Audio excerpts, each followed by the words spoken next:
Welcome to the second annual Food Justice Film Festival, presented by the Center for Biological Diversity. I'm Jennifer Molidor, and I'm the Senior Food Campaigner at the Center. Today, we're going to talk about the film Truly Texas Mexican, written and produced by Adan Medrano. Adan specializes in the indigenous foods of Texas and the Americas, and he wears many hats. In addition to making this documentary, he authored the cookbook Truly Texas Mexican, a Native Culinary Heritage in Recipes that inspired this film. His most recent cookbook, Don't Count the Tortillas, The Art of Texas Mexican Cooking, contains over 100 recipes illustrating the dishes of the Texas Borderlands. And the film Truly Texas Mexican won Best Documentary at the New York Independent Cinema Awards and was an official selection at the Sonoma International Film Festival. We're joined by Adan today, as well as Christine Ortega, who's featured in the film to share her cultural knowledge of food history and tradition. And we're also joined by my colleague, Linda Rico, who is coming to us from the borderlands of Tucson, Arizona, where my family comes from as well. And she has years of experience also herself with visual storytelling. And I think she's excited, as I am, to speak with our panelists today about food, culture, and traditions close to our heart. So welcome. Adan, let's start with you. Your film, Truly Texas Mexican, considers the cultural and personal histories of food in the Texas borderlands. Can you talk a little bit about why the title, where the title Truly Texas Mexican comes from, what it means to you, why you prefer the term Texas Mexican over Tex-Mex, for example, and how these terms are important to telling the larger story of food history, culture, and tradition? Yes, thank you. That's a great question. I want to thank the Center for Biological Diversity for selecting our film to be in your festival, your very important festival, which I will follow avidly.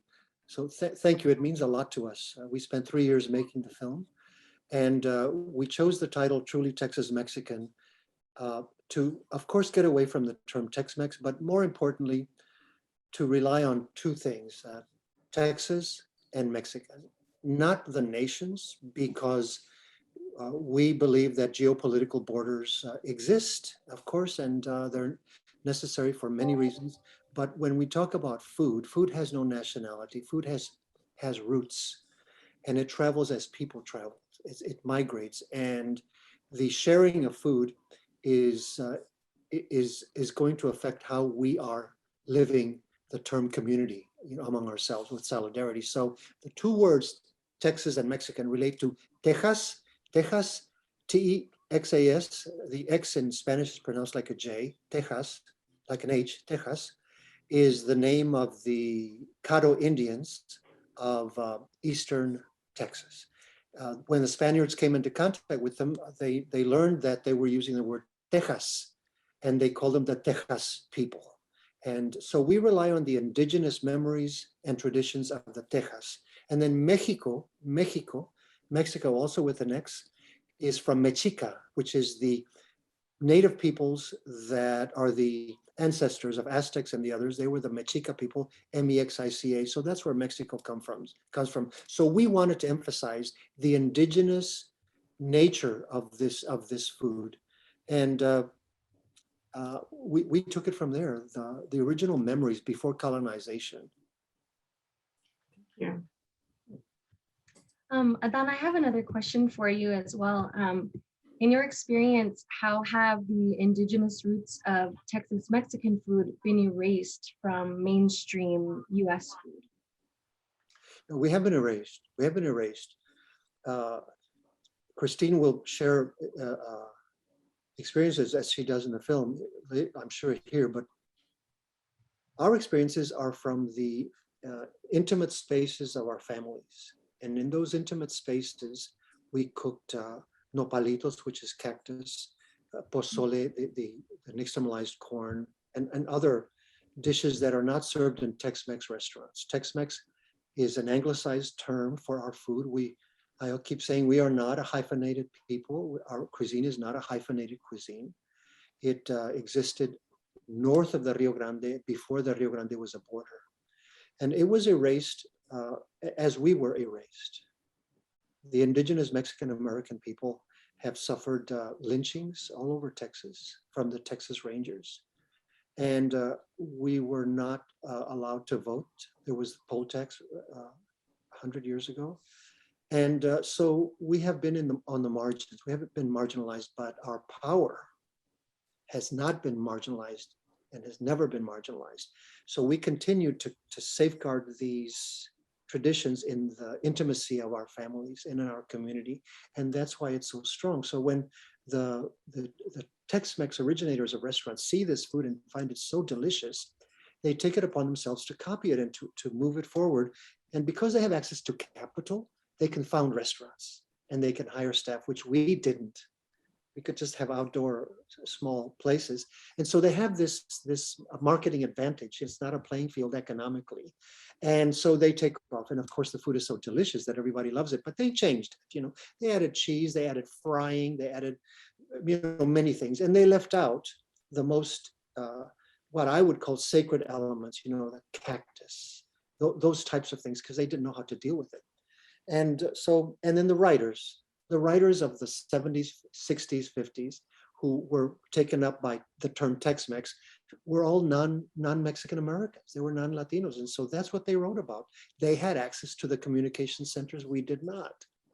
But now we are making headway, and we are doing so because we work and rest on the shoulders of many hundreds of union workers, women leaders who with no budget and no resources kept these cultural traditions alive.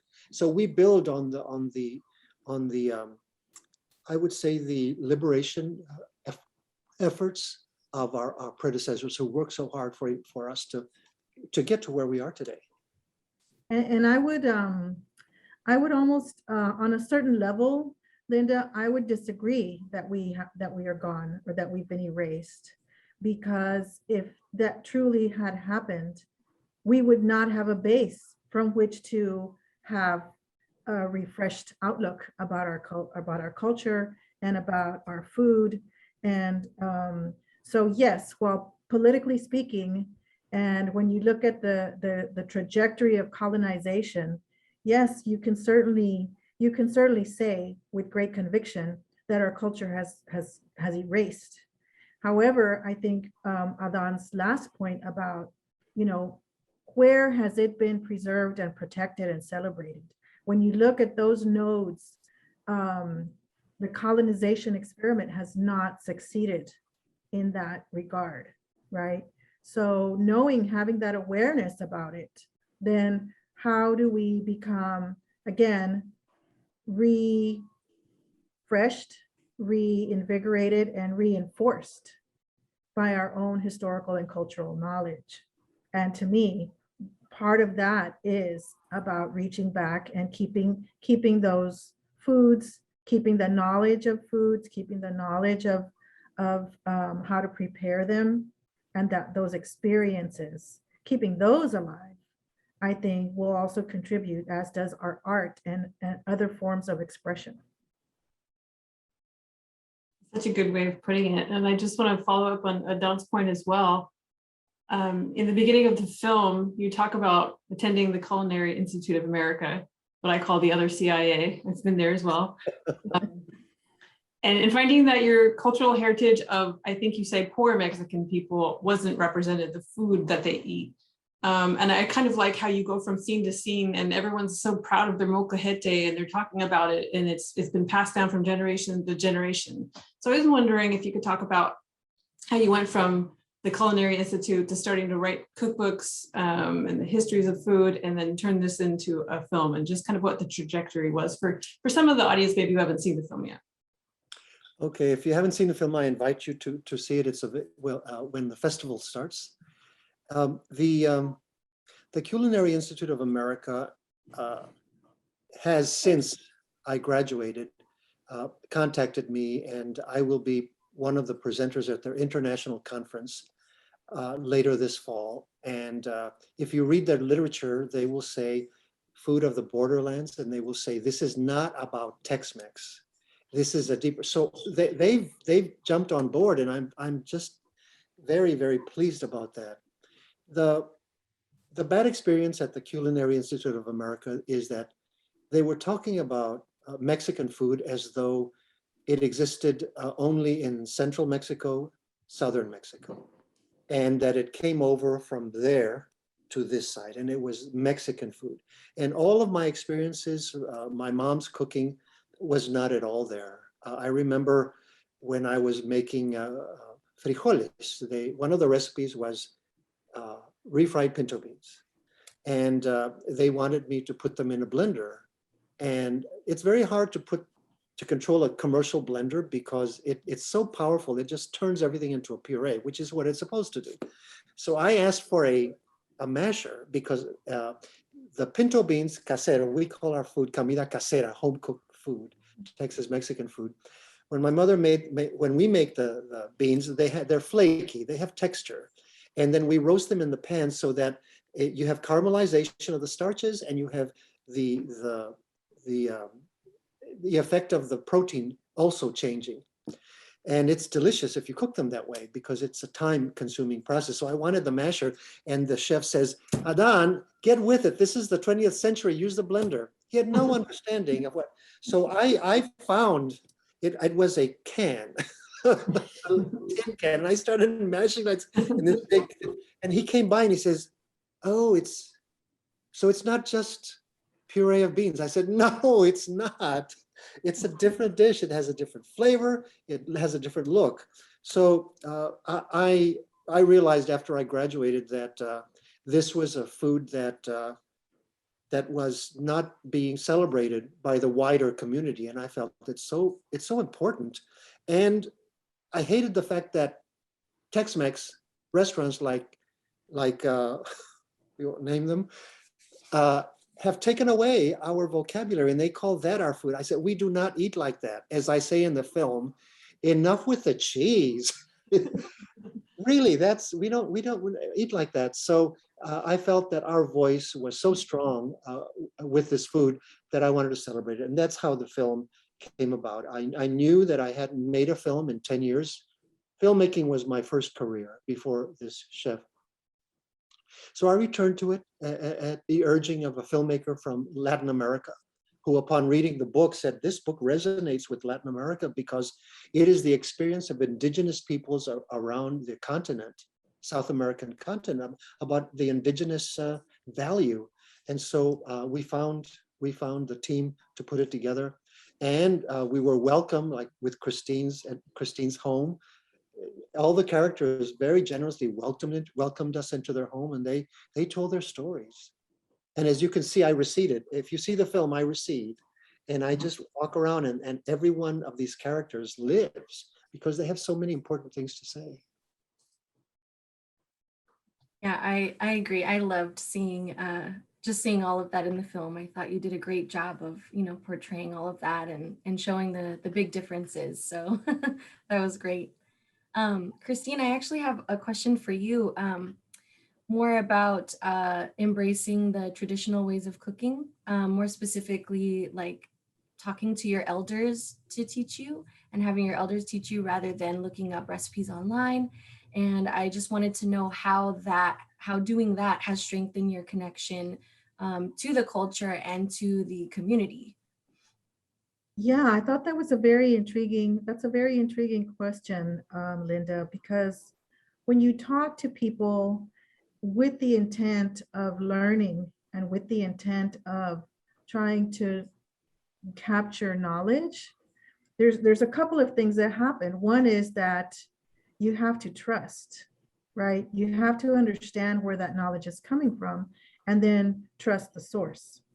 So if you trust the source, which typically would be, a grandparent, a grandmother, a great aunt, even an aunt, right? All of those sources are going to be, for cooking anyway, and for me, are typically, but not always, but they're typically women.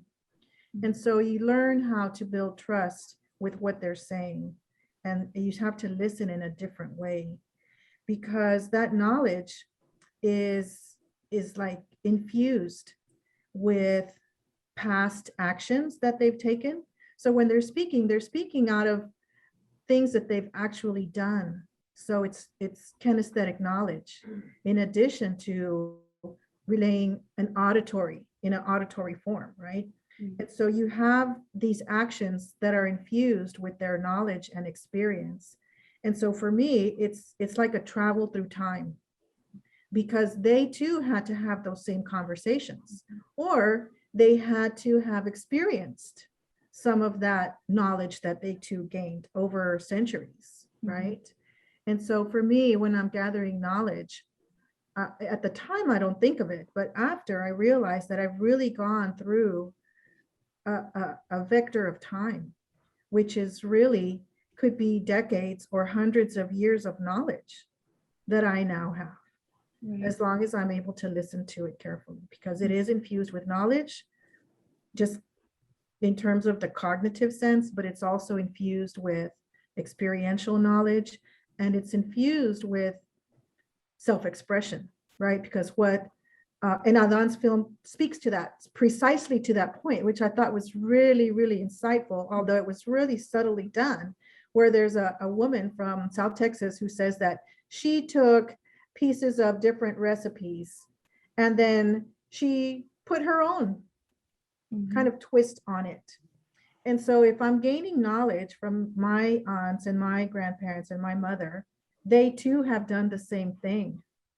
And so the knowledge that you get is not dead knowledge, it's not old knowledge, it's constantly living, and it's constantly changing. And so too, when I do it, I'm like, I talk to people who are quote unquote purists, right? They want to do it exactly how you did it, exactly how it was done 10,000 years ago. And I'm like, we're not there anymore. So kind of have to respect the moment, right? It's a travel through time, but you also acknowledge expression, self-expression over those eons. No, that's wonderful. I totally know what you're talking about. It's the same way with my Nana, the way that she cooks, and there was never a recipe. It was just a fistful of this, a pinch of that, this to how you like it, however you feel. Exactly. So it's a Yes, very special exactly. thing. I have another question for you too. So here at the center, the food work that we do and that Jennifer does, which is amazing, is our way of our version of activism in terms of showing the direct connections between the way we eat and the climate crisis and, everything that's going on in the environment. But with you and your work and your experience, how do you think food has become a type of activism for you, like to stay connected to the land and to embrace, more Indigenous ways of cooking? Yeah, I think, the climate crisis is forcing us to become more knowledgeable. It's forcing us to become aware of all of those things that we do on a daily basis that we may have taken for granted over time, right? So for me, it's about awareness. And I always think about one of the things that came to mind when I think about climate crisis, it's kind of like arugula. Arugula is, depending on who you're speaking with, they consider it a weed, right? And they're constantly pulling it out and getting rid of it. But when you have awareness and you have knowledge, you know that you need to respect that because it's nutritious and it's healthy for you, right? And so I think the climate is sort of like that. We sort of just ignore it as just something that's in the way. Sometimes it's too hot, it's too cold, it's too much rain, whatever it is, until we finally step back and recognize it for what it is. It is a force that is giving us an opportunity to change how we live. And so I sort of look at the climate crisis like that, right? So there are foods that we have been eating over eons that now we know are contributing to the crisis, right? So we are at an inflection point in terms of trying to understand, how do we fit in? Do we tear out the arugula at this time and just keep doing what we're doing? Or do we stop and reflect that maybe there's another way for us to take advantage of our, natural environment that respects it and that also gives us the nutrients and the safety that we need. Right. And in the film, you kind of touched on this a little bit, but in the film, viewers are given a really nice inside look at all of the women who paved the way against cultural resistance and colonization. And I was curious to know how the women in your family and in your life or in your community have inspired you to keep doing that, you know, to keep moving forward with that and to keep that strength going. Yeah, you know, when I think of colonization, it's really a very loaded, complex, identity usurping concept. And I remember being in Italy one time and asking some of the local, you know, people from Italy, just a gentleman that I met in a restaurant, and we had made friends. And I said, you know, do you have a sense of your identity? You know, having been overtaken over hundreds and hundreds of years in terms of who really are you? You know, what is your root identity, right? And I thought he had a very interesting response in that he says, you are who you are at this moment. And so when I look at that, when I think about that and I think about my own life, I think of colonization as a point of awareness, right? Because I mean, colonization is a very strong current. It's just like a river. And I remember a story that my mom once told me. She was really young and they used to work out in the fields. Adan knows about probably that experience as well. And she was playing with her younger brother, Raul. And so something happened where she fell into that river and it took her down the river, down that creek, and it was flowing so fast. She couldn't do anything. She couldn't stand, she couldn't swim. She was just literally lying on her back, literally going with the flow of the river. And so she describes how she looked up under the water and she's seeing the clouds and she sees the blue sky and she's seeing birds that are just, you know, flitting by. And my mother's underwater coming up every so often for breath, right? She was very young. She had this beautiful red dress that my grandmother had just made for her, Dominga had just made for her.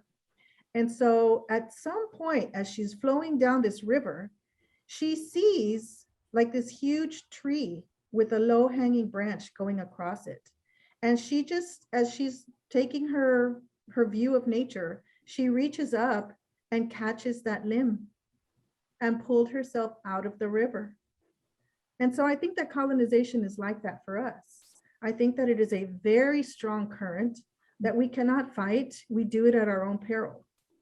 However, if we are aware that we're in that flowing river and we're aware that we are trying to get out of that river, we are presented with those branches where when we have an opportunity, like Adan is doing with this movie, that is one of those low-hanging branches that is out there for people to pull themselves out and do their own reflection about how to have an expression of who they are within the continuum of colonization. At what point do you say enough? I can get out now and I can do my own thing. So interestingly enough, yeah, it's a great, you know, episode in my mom's life. When she finally walked back to the house and saw her mom and dad, they all looked at her in horror because she was covered in red ink from the dress. Oh, They thought that she had been like, you know, assaulted or that she had gotten in a fight with, I don't know, with a bear, whatever. And she was perfectly safe. It was just the ink from the dress that gave the illusion that she had been in some kind of a serious altercation. But again, even to me, that seems symbolic in that, you know, the concept of colonization might seem brutal when really we have ways of getting through unscathed. Yeah. Wow. I'm glad she made it out okay. Yeah. She made it out and she had 6 kids and, you know, she's 91 and life goes on. Wow. Good for her. Yeah. Thank you for sharing that story of your mom. It's incredible. And it's I think, a metaphor that stays in my mind for a long time, thinking about colonization. And I just want to keep on that thread a little bit and ask you, Adan, to talk about the chili queens and the women we see running the show in your film when it comes to the traditional gifts of cooking. And so our question was kind of about, can you talk a little bit about how the work done by women is fighting against colonization and maybe with some inspiration from Christine's answer there? Yes, if you see the movie, every single working chef whom we interview is a woman, all of them. There's a couple cooking, but they're not commercial chefs as the others are. And the reason that they're all women is not that we wanted all of them to be women. They're women because they're the ones who know. Women are responsible for having engineered and created all of the cooking technologies that we use today: steaming, roasting, oven cooking, rising, the making of the purees, the grating. These are all techniques that are invented by women, because women traditionally in society are in charge of cooking and of food. So they are the ones who did that. You wouldn't know that by watching television, because we're all men. And I know the irony of my saying that, because here I am, a male, saying that. But it is true that not only did they invent and engineer the technologies we use today, but they created the flavor profiles which we find so interesting and which we find iconic and descriptive of certain communities, whether it is Italian or Mexican, Texas Mexican. Women created those flavor profiles. You know, we have a combination of black pepper, cumin, and garlic. And I call it the Texas Mexican Trinity, because you put that into a molcajete, a volcanic mortar and pestle, and it creates a very unique flavor and aroma. And it doesn't exist in other regions of Mexico. It exists only in ours. That's a very important flavor profile ingredient. So the colonization to me is how these beautiful things, important things, happened by women when they are dispossessed and when they have no power. They have no perceived power. From, if you were to have the traditional European idea of the structure of center and periphery, well, we break that down. You know, this is poor people's food, and it's powerful. From dispossession and no resources, this beauty comes and is very powerful.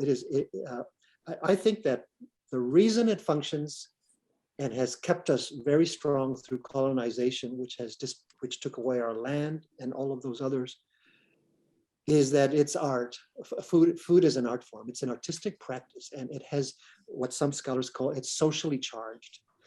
The art means that cooking has the power to affect social relationships, and that's what it has been doing all of these centuries. We have cohesion and coherence as a community because of the food. The food has narrated who we are. I remember the earliest memory I have of food. I was very young, and it's interesting how you remember certain things. But it's a very cold winter day in the kitchen of our home, my home, a frame home in San Antonio, and I'm in a corner. It's a little bit chilly, and we used to have vendors with carts going through the neighborhood selling hot tortillas, corn tortillas, and masa. They're the original food trucks, by the way. And so she bought some tortillas and she rolled one up, you know, like a cigar, and then she sprinkled water on it, you know, as though you were putting fairy dust on something, you know, water, so it becomes moist. And then she hands it to me. You know, this action of handing it, when I took it, and this taste of roasted corn and the aroma of it, and then my mother actually giving it to me, offering it to me, like this whole setting of it formed my identity. It is forming my identity, and it is this practice of cooking and sharing the food as an action, like Christine was saying earlier. Action is very, very important. Mm-hmm. That forms my memory, and that is the crux and the essence of how we have been able to fight against the bad effects of colonization, which are these social injustices that follow us. And I think too, one of the things that I think cultures who are oppressed or who have been, you know, colonized, one of the things that survival mechanisms, if you will, is that we might during the day, you know, when our ancestors were at the missions, going through all the motions of being proselytized and becoming Christians, Catholics, we might have done that during the day, but in the evenings, we would go home, we would go to our own tribes and practice our own religions and practice our own rituals. So I think that over time, we've also learned how to adapt in a bicultural environment. So we know how to express ourselves in an environment that has very strong institutionalized expectations, And then we've also learned how to preserve, protect, and express all of those traditional expressions and practices in our homes. And those are not things that are institutionalized per se, but they're, again, it's part of that knowledge base that just continues to persistently be transmitted, and it continues to change over time as well. I think that you mentioned this, the home, the intimacy, the space of intimacy of the home is it, I mean, it is the place where we grow stronger and stronger to what we are today, but it's also guarding many things that we really held on to. For example, the word for mother in Spanish is mama, and the word, but we never called our mother mama. It was ama, which is the indigenous term. We never called our father papa, which is the Spanish term. We called him apa, apa. And then grandfather is tata, tata, tu tata. These are indigenous terms. So in this intimate space of the home, where this richness, we did save these important messages. And I think in the film, the film works to me as a writer. It works because what was in the book was able to be transferred to film, thanks to the technique of a wonderful producer, Virginia Diaz. She's has a long trajectory of feature filmmaking. She was the co-location manager for the feature film Selena, and she brought coordination and insight to the film. And then the cinematographer is also a much sought after filmmaker, and he is from Uruguay. His name is Gabriel Bendan. Did beautiful photography. If you see the film, you can see how beautifully shot we pay tribute to the land, you know, the bushes and the trees. All of these things are characters. And the director is Aníbal Capuano. He's also from Uruguay, a friend of mine, who was the one who told me that he felt the book should be made into a movie. And when we went into Chris's home, into the homes of the other characters who appear in the film, what we wanted to do is not for you as a viewer to see them. We wanted you to be with them. And so the camera is very small. We bring it into the space, and you don't want to be in the way. You want things to just develop naturally. That's what we tried to do in the film. And I'm very happy that to a large extent, the people were able to come alive as very intimate and generous. And I think too, it was to your credit, Adan, you know, when the crew came to my home, you know, I started cooking, right? I started preparing everything, and the photographer, Adan was there, everyone was there, and the photographer says, wait, do that again, unwrap it and then rewrap the food. And Adan told him right away, he said, no, this is happening real time, real life. You either catch it or you don't. So, you know, immediately from a technique perspective, it was on, you know, I mean, game on. And so everybody was just, at least in my experience, everything that I did was just true to how it happens. And so, and I even remember when I saw the film, I was just shocked because I forgot that I had a microphone running the whole time. And so there's little quips and things that I'm sharing with my cousin who had never done this process before. And you know, to my surprise, they captured some of that. Just, you know, it was like stream of consciousness that was going on in terms of that transfer of knowledge that I saw like in real life happening there. So, you know, to what Adan said, that's exactly how that knowledge has been imparted now to, you know, my 17, 18-year-old cousin.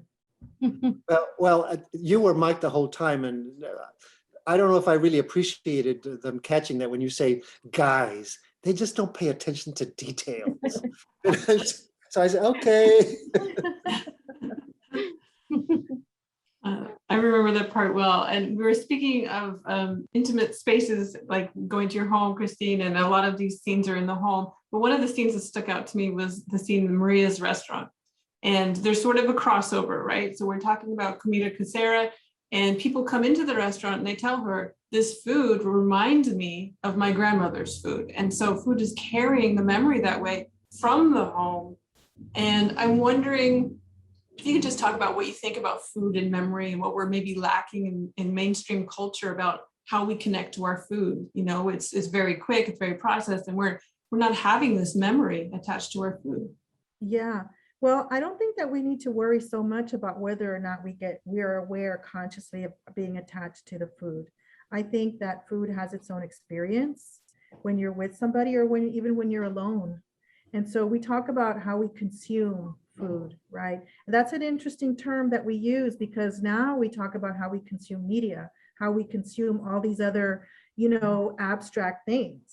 But when you talk about food, you really do mean that term in its truest sense, that you are consuming food and vitality, right? So there's a physical experience tied to eating and consuming food. There's an emotive, how does it make you feel, right? Is the food hot? Is it cold? That's the physical part. But then when you're eating something that makes you happy, like if it's an ice cream or something that's joyous, it brings about those emotions.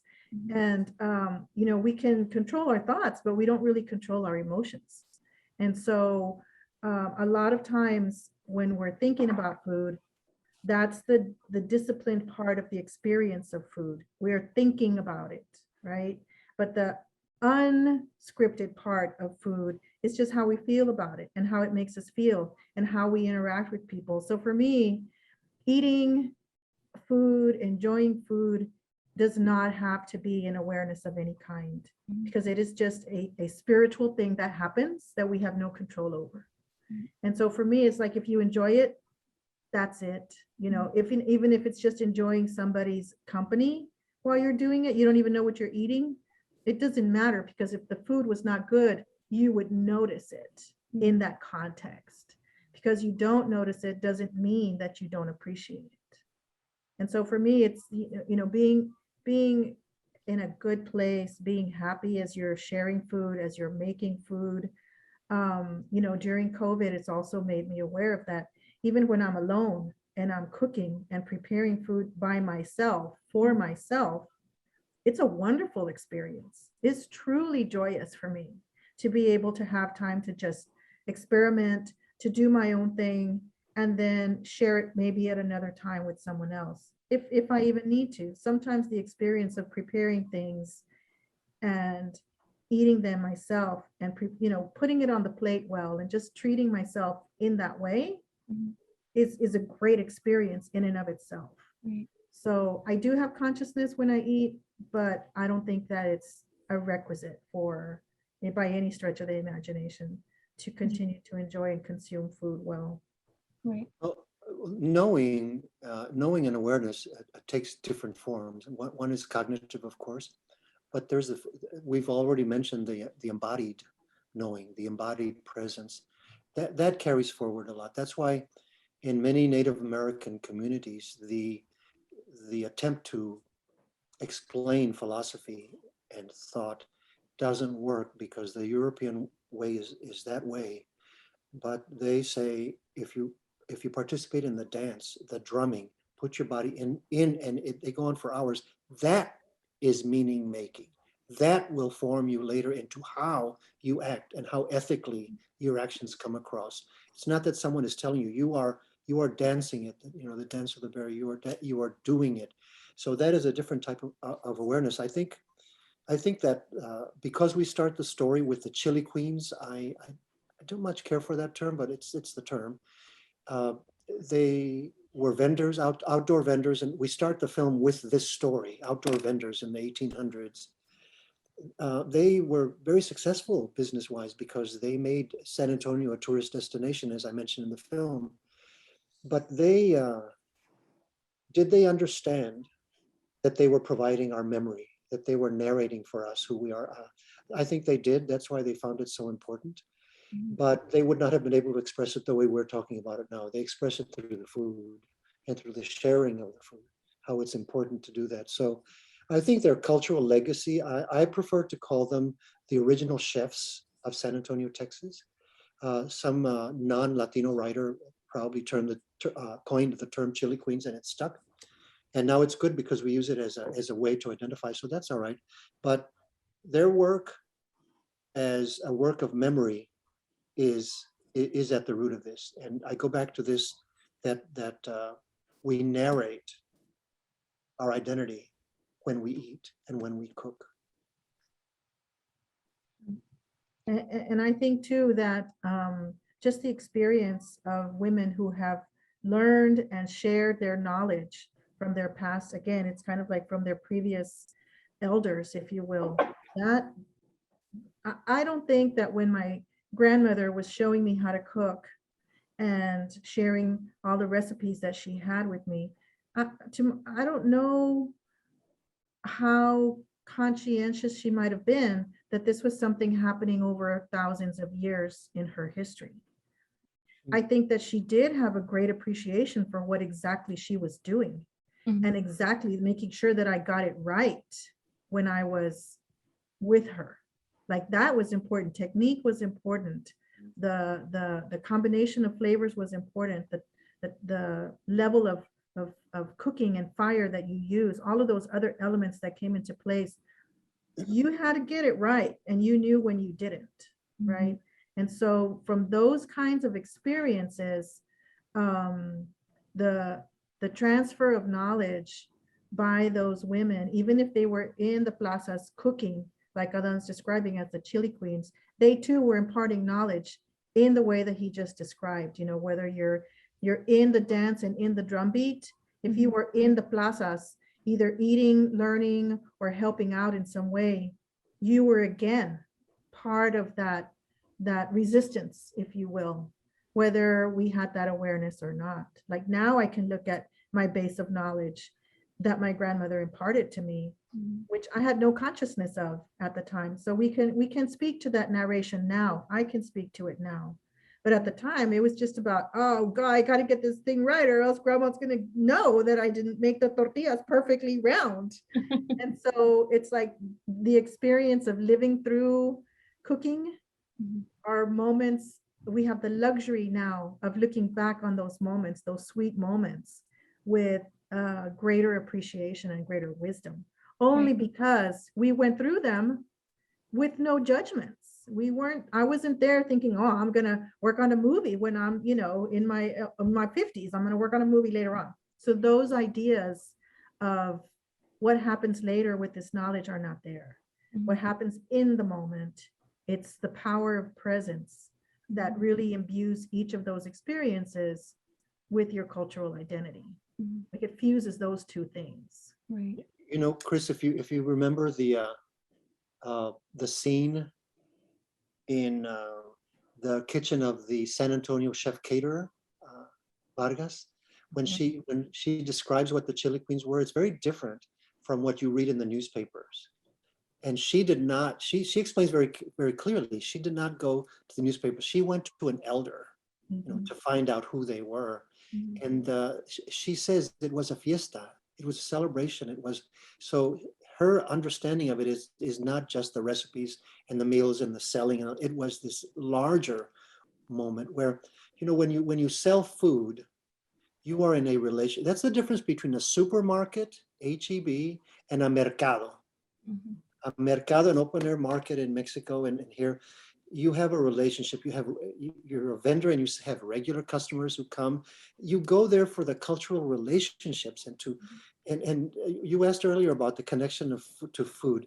When you go to I'm writing an article for Site Magazine on one of our markets here in Houston, and I was going to write about the architecture and the space, but when I started, I've interviewed 7 people yesterday, and all of them said, I come here because I feel like I'm home. And that surprised me. I mean, I was not expecting that. They said sometimes things are more expensive, but they said, los gringos, si van a HEB, if they go to HEB or Randall's, it's cold. You come here and you're talking to people, they're talking to you, and you ask, where does this come from? It comes from Guerrero. This nopal that I'm buying, it comes from this provider, from this person's brand. So it's this, these markets have a deeper connection to the land, which is what we need, what food has lost. Food has lost this connection to the seasons, to the land, to water, to everything that we care about. And when we're eating it, if we bought it at the market and had these other experiences, we would be more conscious of that. Not as Christine says, not that we're thinking about it. No, it is just simply imbued into our understanding. So I think they did a lot, these women, to the Chili Queens, to set up a tradition, because as we show in the film, other women have followed in their footsteps, strong, and they're still cooking. And speaking about that, having that connection to the land and, knowing where things are coming from, there was a part in the film that I really loved. It was the scenes of walking along the ranch and considering the different ways that the plants are featured in Texas Mexican food. And one of the questions I had was, why is it important that the plant-based indigenous foods like the nopales and the tuna and the chapote, maize, all of those things, why is it so important that those have continued to play such a big role in the dishes that we eat today and the foods that we make today? Yes, very, very important. I'll start, but I'll take off where something that Christine said earlier, and that is that we have traditions that happened at a certain time in the past. We are in a new space, in a new context with new ethical choices. One thing that memory does, food memory does, is it reminds us how we dealt with food sourcing, how we dealt with the environment such that we could have food, and how we respected the environment. That's a memory. That's part of the food memory. And so now we use that same ethos to look at the climate and see that beef is so harmful because of the gases that are emitted. And so we take the memory of the ethics and apply it to a new context. It's not the same context. And we have to start, as Christine was saying, doing things differently. Now, in the plant-based case, we don't have to do things differently, because plant-based eating and preparation of food is a very central part of our cooking traditions. The nopalitos, in fact, the earth ovens around San Antonio were used to cook, oh gosh, what is that? It's a bulb and it grows out, lechuguilla. These bulbs, it'll come to me, but it's a very important food source of the time. And they were cooked in earth ovens for 3 days, and then the starches would change molecularly, and then it was nutritious. Whereas if you did not cook them for 3 days, you would not get nutrition. So these types of plant-based traditions are very, very important to us. In fact, the next project I have after this film is a video series, and the working title is Green Texas Mexican, the plant-based tradition of the Texas Borderlands. And we're going to, it's 6 parts, and we're going to different areas of the Texas Mexican region. And we're going to show how beans and rice together sustained. Beans, rice, and corn tortillas can keep you alive. Very, very beautiful. In fact, that's how we ate. When we had lunch, we had dinner, we had breakfast, it's beans and rice and tortillas, corn tortillas. We would have that over and over again. And I mean, that's highly nutritious. So there's this, keep in mind that beef is not indigenous to our traditions, except in the past 400 years.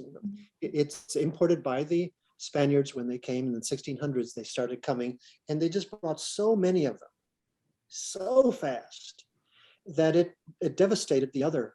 Well, for example, the land. What is now South Texas desert used to be esplanades of grass. But when the sheep and the goats and the cows came, they took away so much of the water that the water plateau went down, and so the grasses died, and now all you have is these wild brushland. So all of that detail just to say that I'm looking forward to having this new series, which really captures the way that we can move into a new era. And as Chris was saying, it's climate crisis. We have to eat the way that we ate in those times ethically. Right. It means doing it differently. Right.